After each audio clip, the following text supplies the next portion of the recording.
Hello friend, तो स्वागत है हमारे इस नए वीडियो में। तो आज के इस नए वीडियो में हम बात करने वाले हैं मॉनीव्यू इंस्टेंट लोन एप्लीकेशन से। अगर आपने भी लोन ले रखा है और उनका पेमेंट नहीं कर पा रहे, अगर हो सकता है कि जैसे कि वहाँ पे मॉनीव्यू एप्लीकेशन NBFC से अप्रूव्ड है, ठीक है, अगर आप उनसे लोन लिए हैं और उनका रीपेमेंट नहीं कर पा रहे हैं, जैसे कि उनका रीपेमेंट टीनियर होता है 6 मंथ से लेकर 12 मंथ तक, तो हो सकता है आपने 6 मंथ पेमेंट किया और 6 मंथ आपने पेमेंट नहीं किया, कुछ मतलब प्रॉब्लम आ गया, ठीक है, उसके कारण आपने यहाँ पे पेमेंट नहीं कर पाया।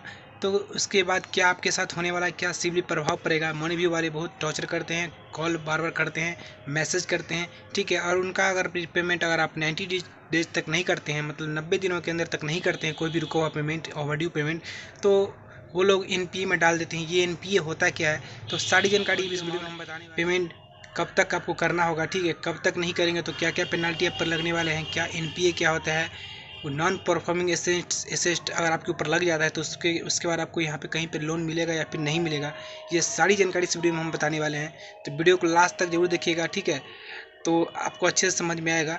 और वीडियो से ज़्यादा से ज़्यादा शेयर कीजिएगा। कोई भी फर्जी एप्लीकेशन से आपको यहाँ पे लोन लेने से बचना है, क्योंकि बहुत सारे यहाँ पे प्ले स्टोर पर फर्जी एप्लीकेशन चल रहा है। हाल ही में यहाँ पे मैंने एक वीडियो बनाया था, भोपाल के एक रहने वाले थे, ठीक है, उसने 4 फैमिली मतलब चाइनीज लोन एप्लीकेशन से लोन लिए और उन्होंने चाइनीज लोन वालों ने उन्हें इतना प्रताड़ित किया कि वो लोग यहाँ पे खुदकुशी कर लिए।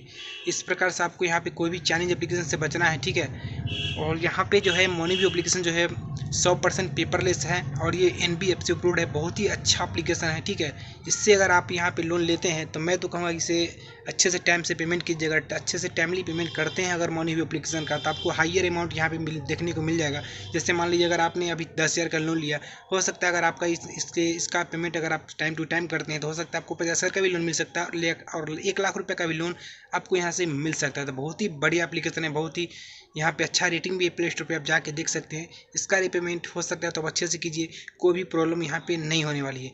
हो सकता है कोई भी लोग यहाँ पे मजबूरी आ जाती है, कोई भी एक्सपेंसेस मेडिकल एक्सपेंसेस में पैसे ख़त्म हो जाते हैं तो वो पेमेंट नहीं कर पाते हैं, तो उनका क्या उपाय है, क्या क्या मतलब आपके साथ प्रोसेस हो सकता है, ठीक है, अगर आप पेमेंट नहीं करोगे तो। क्योंकि मैंने भी यहाँ पे लोन रखा था, बस एक EMI मेरा बचा हुआ है, मैंने पेमेंट नहीं किया, तो मेरे पर क्या क्या मैसेज आ रहे हैं, क्या क्या मतलब मैसेज आ रहे हैं, क्या क्या कॉल आ रहा है, सेटलमेंट ऑफर भी आ रहा है, तो मैंने भी सेटलमेंट भी नहीं किया है। तो ये सारी जानकारी इस वीडियो में हम बताएंगे। तो प्लीज़ हमारे चैनल पे नए तो प्लीज़ चैनल को सब्सक्राइब कर लीजिएगा, प्रेस द बेल बटन, ताकि ऐसे ही न्यू वीडियो का नोटिफिकेशन आप तक जल्दी से पहुंचता रहे। चलिए वीडियो को हम शुरू करते हैं।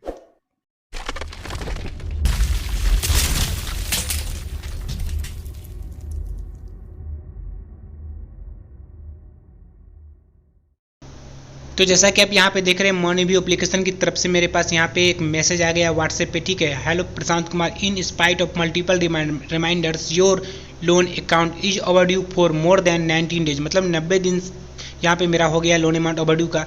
As you have been unreachable on call, मतलब जो कॉल वो लोग करते हैं तो अनरिचेबल होता है, क्योंकि मैंने यहाँ पे जो ट्रू कलर होता है जो उसका मैंने गोल्ड एप्लीकेशन डाउनलोड किया और उस पर मैंने जो भी मतलब अननोन पर्सन का नंबर होता है उनका यहाँ पे अनरिचेबल हो जाता है और उनका यहाँ पे ब्लॉक हो जाता है, इसलिए वहाँ पे वो लोग कॉल करते हैं बट उनका कॉल रिजेक्ट हो जाता है, इसलिए यहाँ पे ये सब मैसेज आया। यहाँ पे देखिए, Moneyview will should declare your overdue loan ID इतना इतना as non performing asset NPA to avoid this pay at least 1 EMI now.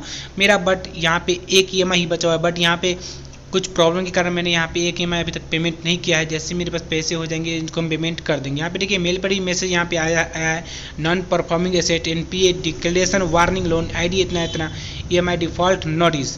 यहाँ पे कुछ इस प्रकार से यहाँ पे लिखी लोन ID वगैरह दिया गया। कलेक्शन पार्टनर इनक्रेडिजिलन और lending partner Western Capital Advisor Private Limited, जो इनका NBFC अप्रूव्ड है, वो यहाँ पे दिया गया है। तो अगर आप लोग भी यहाँ पे इसी प्रकार से EMI डिफ़ॉल्ट नोटिस आपके पास आया है तो यहाँ पे कुछ इस प्रकार से आया होगा और आपके पास भी सेटलमेंट ऑफर आया होगा, जो कि मेरे पास भी आया है। यहाँ पे बार बार 90 दिन तक अगर पेमेंट आप नहीं करते हैं तो बार बार आपके पास ऐसा ही मैसेज आते रहेगा। ऐसा नहीं कि यहाँ पे ये मॉनीव्यू वाले मैसेज करना छोड़ देंगे और कॉल करना छोड़ देंगे, ये करेंगे ही, ठीक है। जब तक इनका पेमेंट नहीं कीजिएगा तब तक ये कॉल करते रहेंगे, मैसेज बार बार करते रहेंगे। ऐसे में बहुत सारे लोग घबरा जाते हैं, तो बिल्कुल भी घबराना नहीं है। कस्टमर केयर से बात करना है आपको उनसे प्रॉब्लम शेयर करना है कि क्या आपको प्रॉब्लम है, क्यों यहाँ पर आप पेमेंट नहीं कर पा। यहाँ पे देखिए मुझे जो है सेटलमेंट ऑफर भी यहाँ पे दिया गया है, important settle your loan up to 20% off app. यहाँ पे देखिए मुझे मतलब मनी वालों की तरफ से सेटलमेंट ऑफर दिया गया है, 20% ऑफ यहाँ पे चार्ज लगेगा। वेवियर अमाउंट यहाँ पे देखिए RS 1141 रुपये, बट यहाँ पे मुझे पेमेंट करना है। टोटल मेरा बैलेंस है 4100 कुछ रुपये, बट यहाँ पे सेटलमेंट ऑफर करके यहाँ पे वेवियर अमाउंट 1141 रुपये बट यहाँ पे दे दिया गया। इस प्रकार से आपकी ईमेल भी आप अपन चेक कर सकते हैं, वहाँ पे आपके भी यहाँ पे पास में भी सेटलमेंट ऑफर आ गया होगा। अगर आप सेटल करना चाहते हो तो सेटल कर सकते हैं। सेटल करने पे क्या होता है, सेटल करने पे ये होता है कि आप कोई भी NBFC लोन एप्लीकेशन से अगर आप फिर से आप लोन लेते हैं तो वहाँ पे आपको सेटल दिखाएगा, ठीक है। तो आपको अगला लोन तो मिलेगा, बट यहाँ पे थोड़ा मतलब हाइयर अमाउंट नहीं मिलेगा, वहाँ पे थोड़ा लो अमाउंट मिले। जैसे मान लीजिए आपका लोन 1 लाख पास हो सकता था, बट वहाँ पे आपको 50,000 ही पास हुआ, क्योंकि आपने सेटल लोन किया है, ठीक है। बहुत सारे दिक्कतों के कारण आपने पेमेंट ढंग से नहीं किया, इसलिए वहाँ पे दिखा देगा कि आपने सेटल किया है, ठीक है। और अब हम बात कर लेते हैं NPA के बारे में कि NPA क्या होता है, NPA नॉन परफॉर्मिंग एसेट क्या होता है। तो चलिए यहाँ पे अच्छे से हम बात कर लेते हैं, अच्छे से वीडियो को देखना लास्ट तक, ताकि आपको NPA के बारे में समझ आ सके। आज मैं आपको बताऊंगा कि लोन NPA क्या होता है, लोन NPA में क्या पुलिस हमको गिरफ्तार कर सकता है, और लोन NPA से कैसे बचें, और वो NPA होने के लिए कैसे रोकें।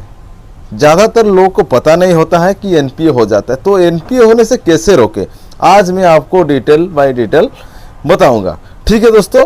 तो आगे बढ़ते हैं। NPA का मतलब क्या होता है, नॉन परफॉर्मिंग एसेट NPA का मतलब होता है।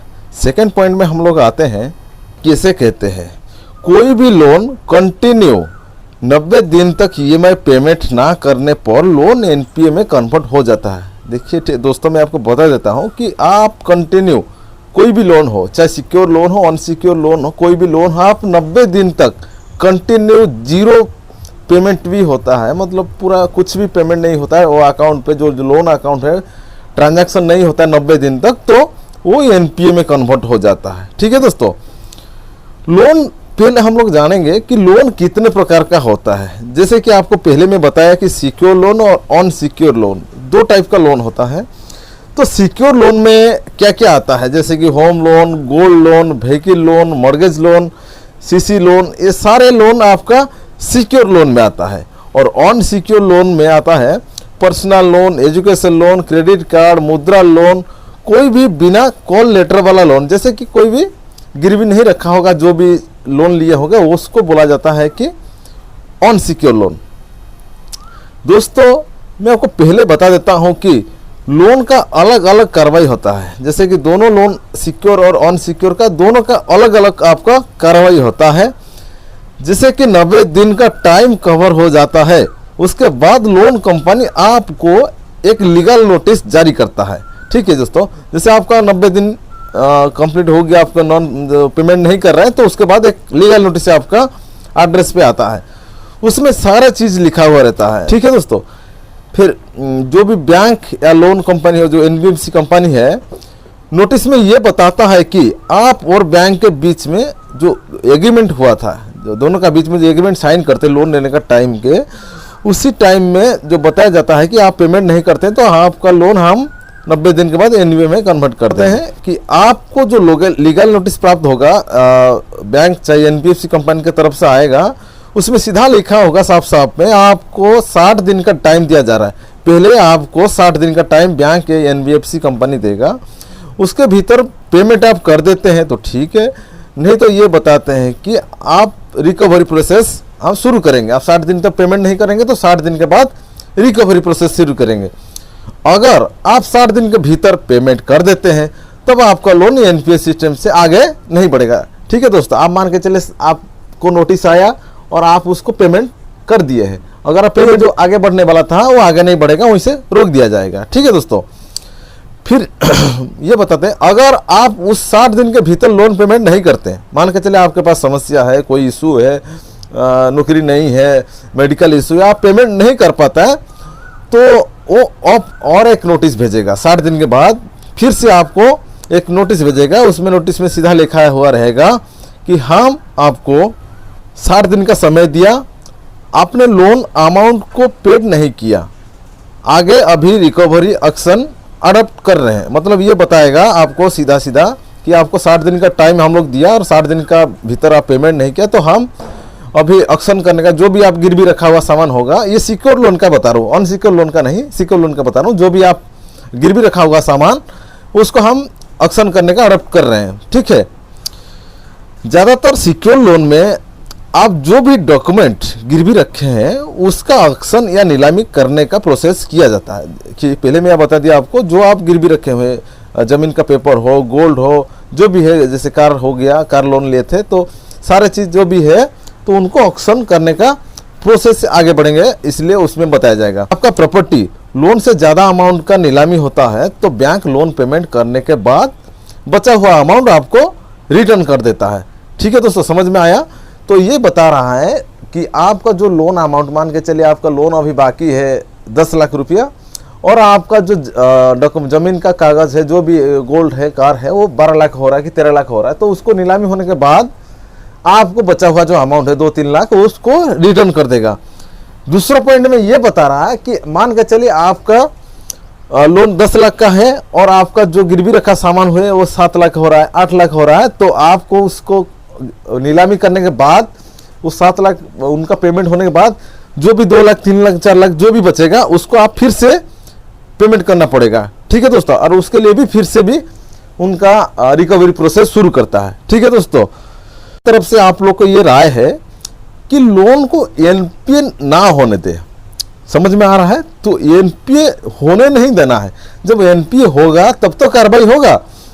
मैं आपको बता देता हूं कि एनपीए होने से आप कैसे रोक सकते हैं आपका लोन को।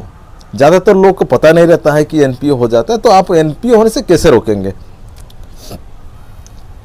पहले क्या करना है, आपका जो ब्रांच है कि एनबीएफसी कंपनी है जहाँ से आप लोन लिए हैं, तो वहाँ से जाना है, उनको बोलना है कि जो भी समस्या आपका है कि हम क्यों लोन नहीं दे पा रहे, समस्या पहले समस्या उनको बताना है, लिखित में बताना है। वो लिखित में एक्सेप्ट नहीं करते ज़्यादातर, क्योंकि उन लोग चाहता नहीं है कि कोई ईएमआई उनका हर महीने जो आ रहा है वो रोक जाए। तो आप इसको लिखित में दीजिए, लिखित में आपको उसी रिसीव नहीं करते हैं तो आप सीधा स्पीड पोस्ट माध्यम में जाइए। स्पीड पोस्ट माध्यम से उनका जो बैंक का एड्रेस है वो तो सबको पता होगा, जहाँ से जो लोन लिया होगा, तो उन्हीं का एड्रेस पर एक स्पीड पोस्ट मार्क कीजिए। उसके बाद उनको बोलिए है कि आपका जो नोडल ऑफिसर जहाँ पे आता है इस बैंक का, जो जिस अंडर में आता है, तो उनका एड्रेस भी दीजिए और कॉपी टू उनको भी एक लेटर भेजिए। आप जो मैनेजर होता है आपसे बात नहीं करता है और आपका बात नहीं सुनता है, तो आप ये लेटर का माध्यम अपना सकते हैं, ठीक है। इतना सारे चीज आपको करने का बावजूद उसने आपका समस्या नहीं सुनते हैं, तो ठीक है, कोई दिक्कत ना, आप समस्या नहीं सुन रहे हैं, उनका तो सुनेंगे भी नहीं, इन लोग सुनते भी नहीं है, ठीक है दोस्तों। तो आप एक कॉपी और एक लेटर लिखना है, सेम लेटर लिखना है, उसमें से सारे जितना भी बैंक हो गया, जो भी बैंक आपसे लोन है, बैंक, उनका नोडल ऑफिसर, उसके बाद सीधा लिखना है डीएम, डिस्ट्रिक्ट मैजिस्ट्रेट जो है, उनको कॉपी टू उनको भी देना है, फाइनेंस मिनिस्टर को देना है, सबको एक एक कॉपी जो भी है स्पीड पोस्ट करना है। उसके बाद और लास्ट में एक बात आपको बताएंगे कि आपको जो बताया था कि एनपीए होने से आप कैसे रोक सकते हैं, ठीक है दोस्तों। जो आपका लोन अकाउंट है, तो आप सीधा बैंक में जाइए, उनको बोलिए कि मेरा लोन अकाउंट नंबर मुझे प्रोवाइड कीजिए। आप अगर आपके पास लोन अकाउंट नंबर ऑलरेडी पहले से ही है तो कोई दिक्कत नहीं, आज नहीं है तो आप उनसे लोन अकाउंट नंबर मांग लीजिए और लोन अकाउंट में हर महीना हो चाहे 2 महीना में हो, कुछ ना कुछ ट्रांजैक्शन कीजिए। आपका पास कुछ है नहीं, मान के चलिए आपका ईएमआई हर महीना 20,000 का ईएमआई है, तो आपका 20,000 नहीं है, 2,000 है, तो आप वो 2,000 लेकर उसी लोन अकाउंट में डिपॉजिट करना है, ना कि आपका जो सेविंग अकाउंट से कटता है उसमें करना ना। आपका जो लोन अकाउंट है उसमें से ही वही 2,000 रुपये पेमेंट करना है। उसमें से क्या होगा, आपका जो अकाउंट 90 दिन का भीतर जो ट्रांजैक्शन नहीं होने का वजह से एनपीए कन्वर्ट होने वाला था वो नहीं हो पाएगा, क्योंकि आप ट्रांजैक्शन कर लिया। तो 2,000 जब ट्रांजैक्शन हो गया तो वो कन्वर्ट नहीं होगा आगे, ठीक है दोस्तों। ये चीज़ आप अपना सकते हैं। मेरा एक साथी था, उनका होम लोन भी चल रहा था एक एनबीएफसी कंपनी से, ठीक है दोस्तों। उनका पर महीना 15,976 का ईएमआई था। उनका समस्या इतना गंभीर था तो वो मेरे से बात किए कि मेरा अकाउंट एनपीए में चला जाएगा। मैं उनको जो रास्ता बताया वो मेरा रास्ता में जो चले हैं अभी तक उनका 8 महीना हो गया वो पेमेंट नहीं किए हैं और हर महीना कुछ ना कुछ अमाउंट जो लोन अकाउंट है उसमें डिपॉजिट कर रहे हैं। अभी तक 8 महीना हो गया उनका खाता एनपीए में कन्वर्ट नहीं हुआ है। ठीक है दोस्तों, आपको बता देता हूं कि लोन जो एनपीए होता है वो एनपीए से लेकर जो पुलिस का बता रहे हैं कि पुलिस में इसमें कोई रोल नहीं है कि आपका अकाउंट एनपीए हो गया तो पुलिस आपको गिरफ्तार करेगा, ऐसा नहीं होता है। आप मान के चलिए कोर्ट में कोई लेटर आ रहा है, आप उस लेटर का जवाब ही नहीं दे रहे हैं और आपको बार बार लेटर आ रहा है, उसके बाद आपको कोर्ट का तरफ से गिरफ्तार करने का वारंट जारी होता है, ना कि आप बैंक का अपना डायरेक्ट जाके थाना में कहीं से भी आपका पर्ची दर्ज करा के आपको गिरफ्तार करेगा, ऐसा नहीं होता है। ये बिल्कुल आप जो दिमाग में है इसको डर हटा दीजिए, आपको पुलिस का गिरफ्तार जो है उसको नहीं होता है। ठीक है दोस्तों, तो आशा करते हैं कि आप यहाँ पे अच्छे से समझ गए होंगे कि एनपीए होता क्या है और आपके मन में जो भी डर होगा वो आप खत्म हो गया होगा कि क्या रिकवरी एजेंट यहाँ पे घर पे आते हैं, क्या पुलिस वाले घर पे आते हैं, क्या लीगल नोटिस आपके पास आते हैं। ये सारी प्रॉब्लम का सलूशन आपको यहाँ पे मिल गया होगा। तो प्लीज़ कोई भी प्रॉब्लम होगा तो आप कमेंट सेक्शन में कमेंट कर सकते हैं, ठीक है। और वीडियो को ज़्यादा से शेयर कीजिएगा ताकि बहुत सारे लोग यहाँ पे बहुत सारी चीज़ को नहीं जानते हैं, ताकि ये वीडियो को देख के उनको यहाँ पे सारा चीज़ पता हो सके, ठीक है। तो मिलते हैं फिर अगले नेक्स्ट वीडियो में, तब तक के लिए जय हिंद जय भारत।